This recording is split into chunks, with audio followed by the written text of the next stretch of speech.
mereka sesuka hatinya dia menembak dan membunuh siapapun yang melawan sistem Indonesia. Itu sudah terjadi di Aceh, terjadi perang Cumbuk, perang saudara, diadu domba oleh Soekarno. Habis itu terjadi perang DITI, perang perlawanan Abu Dhabi, akibat janji-janji yang dijanjikan ternyata tidak ditepati. Akhirnya terjadi berbagai perang, termasuk gerakan PKI di Aceh. Kenapa orang Aceh dibunuh, bangsa Islam Aceh dibunuh, kenapa PKI di Jawa dinibobokkan dan malah dihargai, malah hari ini diberi penghargaan yang disebut dengan korban hak asasi manusia yang diakui oleh Jokowi kemarin. Sampai PKI pun dihargai. Ini kan namanya naif kan, namanya kontradiktif, antagonis pada atas nama presiden. Oke. Kembali kenapa hari ini ketika Timor Leste merdeka, ketika orang Aceh cerita merdeka, ketika Jawa juga harus merdeka sebenarnya. Karena juga Jawa tertindas. Zaman Belanda aja Jawa itu belum pernah menjadi TKW. Pernah menjadi jakon, Jawa kontrak yang dikirim ke Sumatera. Sebagai pekerja keras disebut dengan kerja paksa, kerja rudi yang dilakukan oleh Belanda. Itu pun jakon itu Jawa kontrak, berarti ada kontraknya kan. Di kebun kelapa sawit, di jalan-jalan, itu memang kalau diurut atau dianalisis sampai hari ini, Jawa-Jawa yang dikirim ke Sumatera, ke pulau-pulau lain dari Pulau Jawa, pada zaman Belanda bukan disebut TKW, bukan disebut transmigrasi, tapi sebagai pekerja. Jadi tidak begitu ditindas kalau dibandingkan hari ini. Kenapa transmigrasi dilakukan sistem pemerataan penduduk dengan berbagai topeng-topeng pembohongan?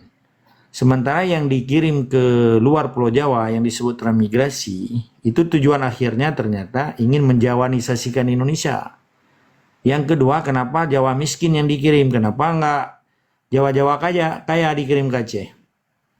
Kalau Jawa-Jawa kaya yang dikirim ke Aceh kita terima, karena mereka tidak menjadi hama atau tidak menjadi penyakit sosial di Aceh.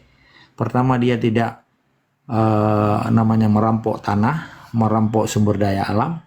Mereka hanya sebatas ingin menikmati kehidupan karena mereka kaya kan. Kenapa Jawa miskin yang dikirim seluruh Indonesia?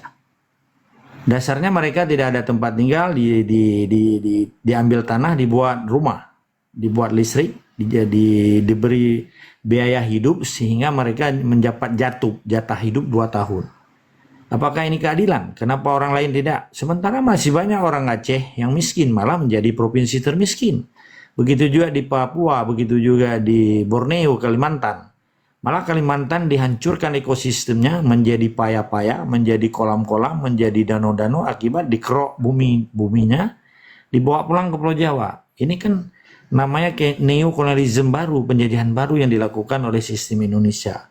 Jawa setelah menjadi korban, kedua dieksploitasi tenaganya menjadi buruh di wilayah. Apa yang terjadi di Sambas pada tahun 1988? 5.000 orang Jawa mati dibunuh oleh Dayak. Di mana sekarang pengadilannya?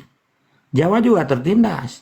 Orang Sunda juga tertindas dengan sistem sekarang. Sudah saatnya memang Indonesia harus bubar. Karena 80 tahun udah uji coba Soekarno, uji coba sistem Indonesia yang disebut sekularisme Pancasila atau Marxismenya Pancasila atau yang disebut Nasakum, nasionalis agama komunis yang dirancang oleh Soekarno beserta dengan PKI-PKI dari Cina, beserta dengan PKI-PKI dari Belanda dulu. Jadi sejarah itu menjadi bukti nyata bahwa apa yang dilakukan oleh Soekarno selama 80 tahun sudah saatnya harus dihentikan. Karena mereka tidak bisa disebut sebuah negara, karena negara Indonesia tidak bisa menjamin keamanan negara yang disebut dengan secure of the state. Mereka tidak bisa disebut negara karena mereka tidak bisa menjamin kesejahteraan warga negaranya yang disebut dengan prosperity of the citizen of nation. Itu tidak bisa. Kenapa banyak intelektual kampus, akademisi atau intelektual di pesantren atau di dayah tidak pernah menceritakan hal ini? Karena mereka bagian daripada penjajah. Mereka bagian daripada sistem. Maka sistem Indonesia yang berlaku di Papua hari ini, mereka berani membunuh orang Papua. Dasarnya apa? Karena dasar 17 Agustus 1945 harus bunuh orang. Karena dasar demokrasi Indonesia harus dibunuh orang Papua, harus dibunuh orang Maluku, harus dibunuh orang Aceh atau yang melawan. Kenapa sekarang tidak terjadi pelanggaran HAM di Timur Leste? Karena memang tidak ada TNI. Benar nggak? Soal Timur Leste maju atau tidak Timur Leste, ternyata Timur Leste tidak pernah menjadi pengemis dan tidak pernah menjadi TKW di luar negeri. Mereka tidak punya utang. Mental penjabat Timur Leste tidak korup, tidak KKN, corruption, collusion, dan nepotism. Mereka tidak memiliki, bukan negara yang populer menjadi utang terbesar di dunia. Kenapa Indonesia terlalu populer ya? Populer TKW-nya, populer TKI-nya, sampai kirim ke Arab, kirim ke Malaysia, kirim ke mana-mana, ke Hong Kong, ke Singapura.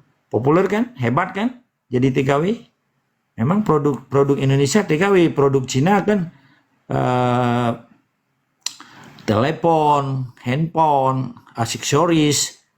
Kenapa Indonesia memproduk orang, hasilnya dikirim orang? Apakah itu suatu kebanggaan? Coba buka hatimu. Kalau merasa bangga Indonesia, kenapa utang terbesar Indonesia? Kenapa Indonesia kategori negara kolaps, negara ambruk yang dilapor oleh World Bank International? Di belakangnya ada IMF, International Monetary Fund. Kategori negara kolaps artinya dia lebih banyak karena negara telah terjadi defisit, mereka tidak memiliki deposit, mereka tidak memiliki devisa negara. Ini mesti dibuka hatinya. Kalau menjadi bangsa yang baik, belajar yang baik, belajar sejarah, jangan memutarbalikkan, sehingga penipuan yang dilakukan oleh Soekarno harus tidak boleh dilestarikan, harus dihentikan dan harus dihilangkan.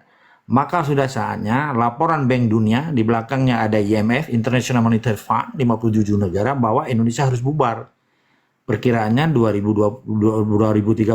Sebaiknya segera mungkin, karena jangan menjadi korban manusia-manusia innocent, artinya manusia yang tidak berdosa. Begitu yang bisa saya sampaikan. Sudah saatnya Indonesia harus introspeksi diri, khususnya kepada generasi muda yang menamakan dirinya bangsa Indonesia, sekalipun Indonesia bukan bangsa. Karena Indonesia terdiri dari bangsa-bangsa Aceh, bangsa Batak, bangsa Melayu, bangsa Padang, bangsa Palembang, bangsa-bangsa yang ada di Nusantara, bangsa Jawa, bangsa Sunda. Sunda itu bukan suku, dia bangsa. Sunda memiliki Sunda Empire, Jawa juga bangsa. Dia memiliki Majapahitnya. Memiliki Sunda Empire, Jawa juga bangsa. Waduh, oke. Kesimpulannya, jika Anda lebih cinta kepada Indonesia, tapi jangan Anda cinta pembunuhan dimanapun yang dibunuh oleh atas namanya Algojo Indonesia. Jadi pembunuhan demi pembunuhan, sudah 2 juta lebih selama 80 tahun dibunuh atas nama Indonesia. Apakah Anda biarkan pembunuhan itu berlanjut? Sampai detik ini masih ada pembunuhan di Papua. Masih ini ada pembunuhan di Aceh, sekalipun ditutupi. Demikian yang bisa saya sampaikan.